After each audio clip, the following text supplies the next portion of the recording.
Hello,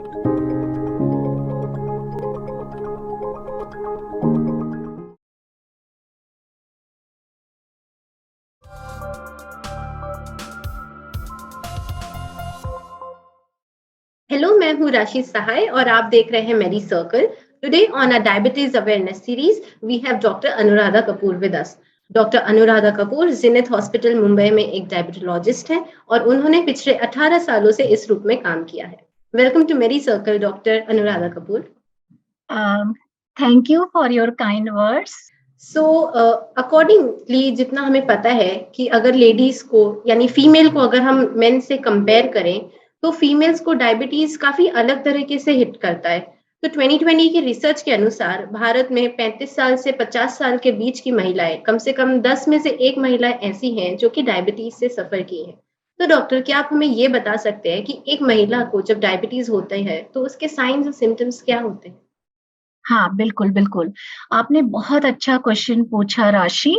sign और symptoms mail और female में अगर देखा जाए तो सेम होते हैं, लेकिन कुछ साइन और सिम्टम्स ऐसे होते हैं जो खास विमेन में पाए जाते हैं, जैसे कि vaginal itching and pain in the vagina, as well as vaginal and oral fungal infection, and also women may present with decrease in the sex drive. This is because of effect of diabetes on the sexual function. Okay, some women patient may present with the symptoms of polycystic ovarian syndrome that itself has a range of symptoms. For example, irregular menstrual cycle, acne, and thinning of scalp hair, excessive hair growth, facial hair growth, etc. And also they may present with urinary tract infection. Urinary tract infection, usually it is more common in women as compared to men, but it is again even more common in a diabetic women, more than men. Okay, so these are the symptoms that you can found in women at a increased frequency as compared to the men. So diabetes एक lady को किस तरह से effect करता है?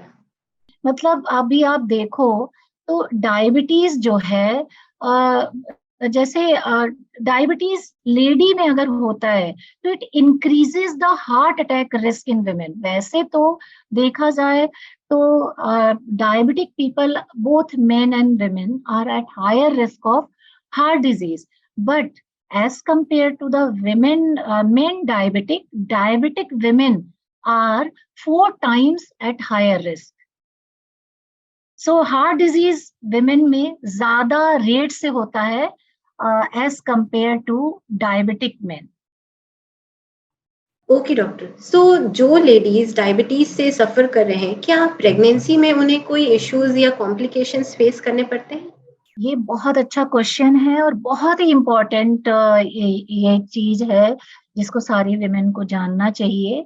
तो hyperglycaemia in pregnancy, hyperglycaemia मतलब blood glucose level अगर आपका बढ़ा होता है किसी भी तरीके से, चाहे वो प्रेगनेंसी के पहले से बढ़ा हो, चाहे वो प्रेगनेंसी के बाद बढ़ा हो, किसी भी तरीके को, इसको हम लोग हाइपरग्लाइसीमिया इन प्रेगनेंसी कहते हैं।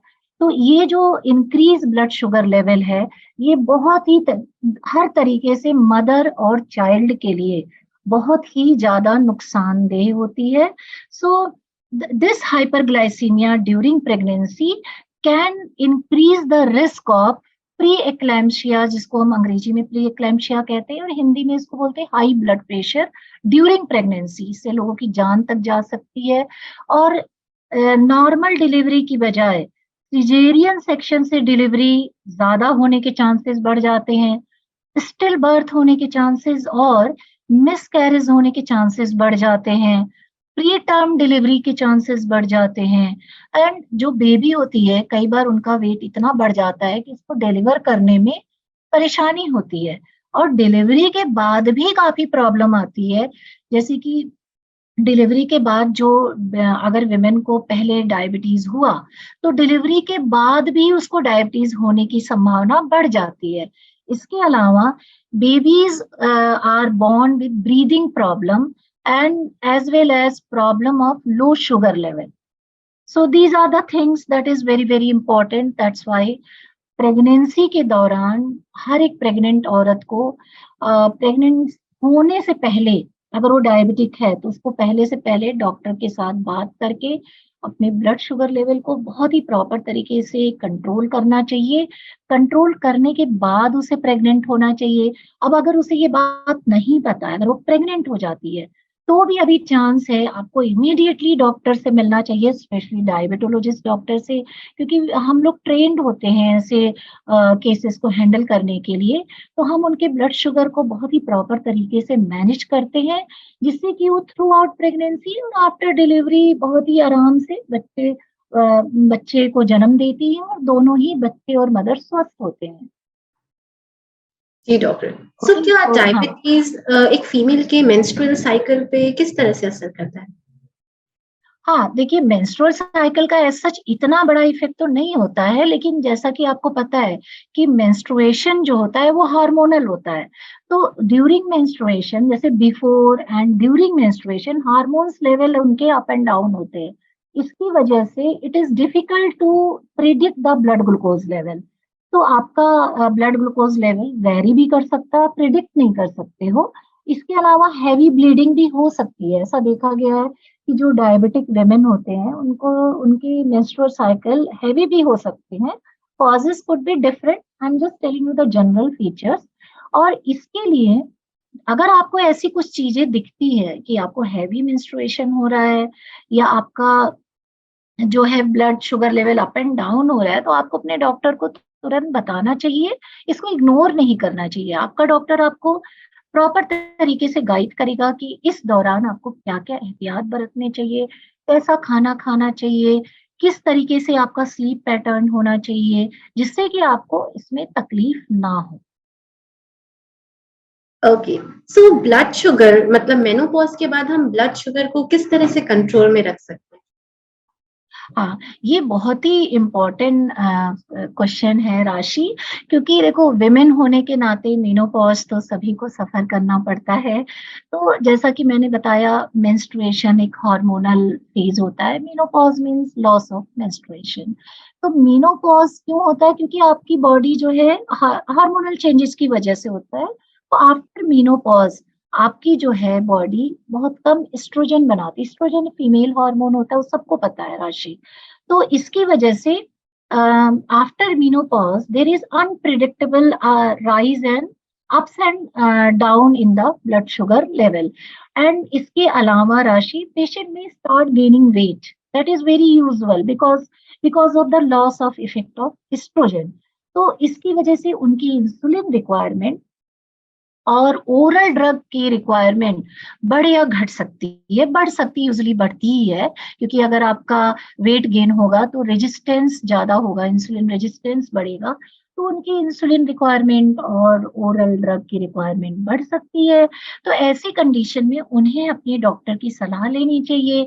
हम उन्हें रास्ते बताते हैं कि कैसे आफ्टर मेनोपॉज़ आप अपने ब्लड ग्लूकोज लेवल को अंडर कंट्रोल कर सकते हैं और एक नॉर्मल लाइफ जी सकते हैं। इसके अलावा मैंने आपको सिम्पटम्स में बताया कि सेक्सुअल डिस्फंक्शन जो होते हैं विमेन में प्रेजेंटिंग सिम्पटम्स हो सकते हैं। तो ये जो सेक्सुअल डिस्फंक्शन होता है ये बिकॉज ऑफ मेनोपॉज होता है यूजुअली विमेन में। तो ये सेक्सुअल डिस्फंक्शन को भी हम बहुत अच्छे से मैनेज कर सकते हैं, बशर्ते कि पेशेंट हमसे आए, बात करे, ओपन हो। तो हर एक चीज का हमारे पास इलाज है।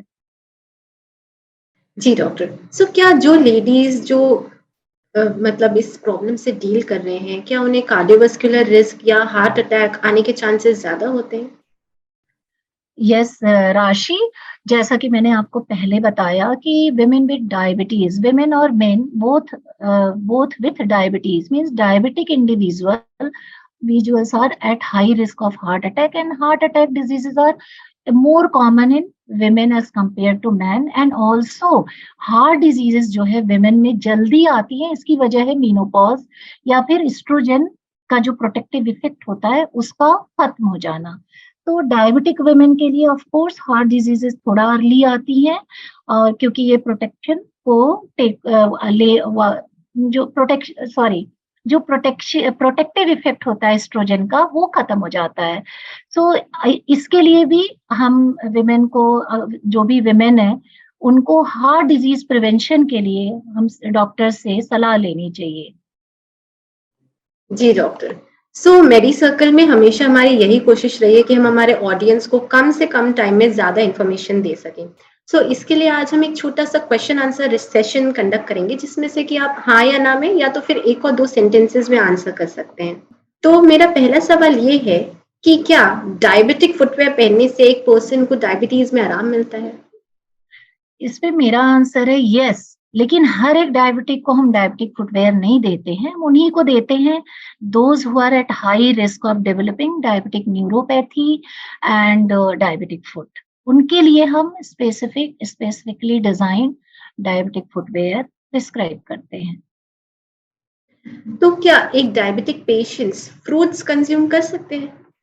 Yes, they can consume almost all the fruits, good quality fruits. They can consume only few fruits are there that needs to be taken in a restricted way. Otherwise, they can consume all the fruits like apple, pear, papaya, pomegranate. They can take. Okay, तो क्या आप हमारे audience को कुछ nutritious food suggest करना चाहेंगी? Yes राशि, बिल्कुल।